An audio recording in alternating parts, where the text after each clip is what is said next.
Dan Rowbotham ydw i a dwi'n swyddog cangen y Coleg Cymraeg ym Mhrifysgol Cymru y Drindod Dewi Sant. Felly, yn fy swydd, mewn gwirionedd, mae'n swydd amrywiol. Dwi'n gweithio gyda'r Coleg Cymraeg a dwi'n gweithio i'r brifysgol. Felly dwi'n cydweithio eitha tipyn o fewn y ddau sefydliad.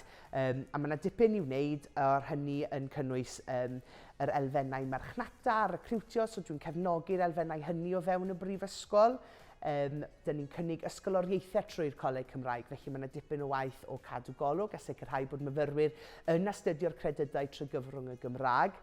Yn ystod y flwyddyn, mae yna nifer o ffenestri i ymgeisio am grantiau.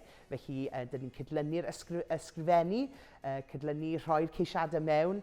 Felly, mae hynny'n ddiddorol iawn o ran cefnogi cais o'r adran addysg, falle un wythnos, i falle cefnogi cais am ysgoloriaeth ymchwil i bobl fynd i wneud PhD. Mae yna amrywiaeth o ddigwyddiadau yn ystod y flwyddyn, boed yn gymdeithasol neu yn academaidd. Felly, mae yna nifer o gynadleddau'n digwydd yn ystod y flwyddyn sydd yn rhoi cyfle i bobl drafod gwaith, i drafod gwaith ymchwil, neu hyd yn oed i just cyflwyno syniadau newydd, neu i rhannu arfer da o fewn addysg cyfrwng Cymraeg. Felly, mae'n eang iawn, ond dwi wrth y modd yn medru cefnogi'r adrannau amrywiol sydd gyda ni yn y brifysgol. Fy hoff beth am y swydd yw'r cyfle i gwrdd â phobl, rwy'n wrth y modd yn cwrdd â phobl, ond hefyd dwi'n cael gweithio yn y Gymraeg ac i ddatblygu addysg uwch cyfrwng Cymraeg o fewn y brifysgol a chefnogi amrywiaeth eang o brosiectau boed yn academaidd, yn ymwneud gyda chyfleoedd i ddatblygu'r myfyrwyr, i ddatblygu staff, felly mae'r ehangder yn rhywbeth sy'n dod â phleser mawr i fi hefyd.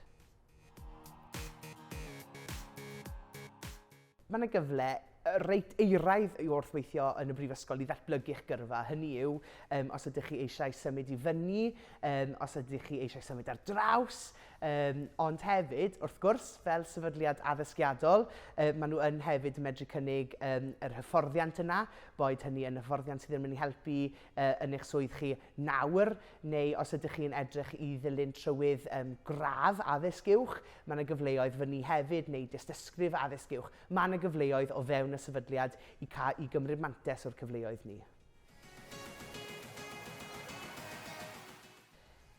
Os ydych chi am fynd mewn i'r sector, byddwch yn ben agored. Yn amlwg, ych chi yna i gefnogi myfyrwyr, ac felly mae yna fyfyrwyr sy'n dod o bob math o gefndiroedd, ond hefyd mae'r just eangder yn y sector. Gallwch chi fod yn gweithio o fewn cyllid, rheoli prosiectau, fedrwch chi fod yn diwtora, fedrwch chi fod yn astudio yna ar yr un pryd. Felly mae mor eang a'r cyfleoedd wedyn i weld beth sydd ar gael o fewn y sector. Felly mae'r sector sydd yn cynnig nifer o ddrysau a llwybrau chi fynd lawr dibynnu ar eich diddordeb chi neu dibynnu ar eich profiadau chi hefyd.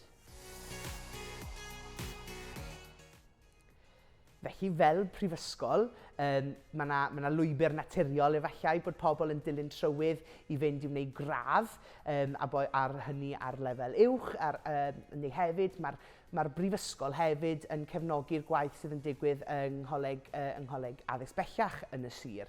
Felly mae yna gyfleoedd wedyn i ddilyn graddau o'r raddedig neu i ddilyn cyrsiau addysg bellach felly i fynd i'r coleg. Felly rheina felly ydy'r llwybrau byddwch chi'n ystyried o brifysgol. Ond mae'r brifysgol hefyd yn gwneud tipyn o waith yn y gymuned yn rhoi cyfleoedd i bobl trio pethau wahanol mas, i ennill credydau brifysgol, i adolygu ac i gwella sgiliau addysgiadol nhw. Felly mae'n lot o gyfleoedd falle bod pobl ddim yn meddwl amdano sydd yn digwydd o fewn y brifysgol, ond maen nhw'n digwydd ar lawr y sir, yn yr ysgolion, yn y cymunedau, a mae yna dîm arbennig o dda wedyn sydd yn eich annog chi ac yn rhoi cyngor i chi hefyd ar beth i wneud nesaf os ydych chi eisiau dilyn trywydd i fynd lawr am apprenticeship neu i fynd i'r brifysgol neu i goleg addysg bellach. Felly mae'r cyfleoedd yna yn reit amrywiol hefyd. Mae'n le arbennig o dda i weithio oherwydd yr elfen gymdeithasol.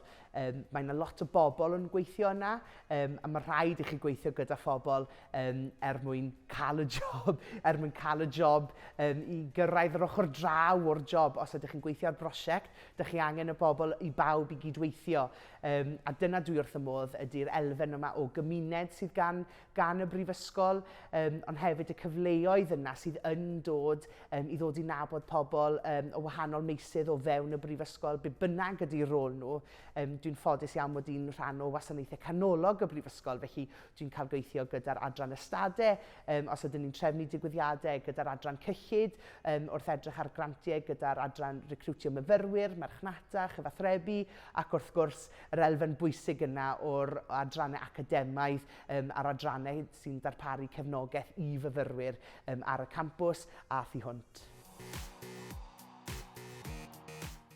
Y mythau mwyaf, fi'n credu falle bod pobl yn meddwl i weithio mewn brifysgol, mae rhaid i chi cael gradd, mae rhaid i chi cael gradd o'r lefel ucha i gael swydd o fewn y sector addysg uwch neu weithio i brifysgol. A dydy hynny ddim yn wir. Mae pobl yn dod i weithio yn y brifysgol sydd wedi gweithio am 20 mlynedd mewn sector cwbl wahanol a dod â'i sgiliau nhw i'r brifysgol. Mae yna bobl sydd yn gadael syth ar ôl ysgol ac yn dod i weithio ar brentisiaeth o fewn yr adran ystadau. Mae yna bobl sydd wedi bod yn gweithio yn y cyfryngau sydd yn dod heb radd i weithio ar amryw o bethau. Felly mae'r angder o ffyrdd sydd i ddod i weithio i brifysgol a dyw pob un ohonyn nhw ddim yn cynnig yn golygu bod rhaid i chi cael gradd.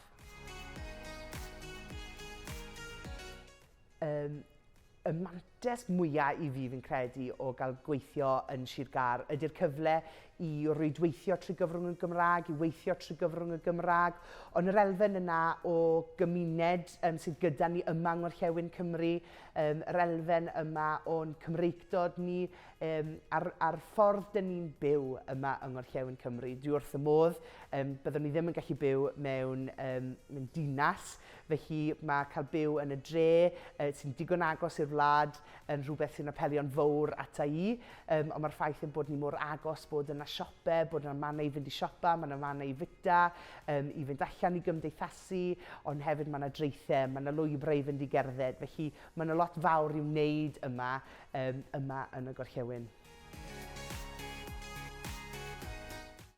Yn sicr. Os nad o'n i'n siarad Cymraeg, os nad oedd 'da fi sgiliau ddigonol yn y Gymraeg, faswn i ddim yn gallu wneud yng ngwaith i. Dwi'n cyfathrebu tipyn gyda'r Coleg Cymraeg Cenedlaethol, gyda sefydliadau eraill. Dwi'n gweithio o fewn y brifysgol yn cefnogi addysg cyfrwng Cymraeg, felly mae'n hanfodol. Ond beth sydd hefyd yn wych ydy mae'r sgiliau yn ni wedi datblygu yn ystod y cyfnod yn fy rôl. Rwy wedi wellian sgiliau ysgrifenedig, sgiliau cyflwyno trwy gyfrwng y Gymraeg, felly mae'r gyfle yna bod fi ddim wedi dod mewn i'r rôl a heb datblygu fy sgiliau iaith i o gwbl. Dydy hynny ddim yn wir. Dwi wedi bod wrth y modd yn cael y cyfle i wella fy sgiliau iaith i yn y swydd hefyd.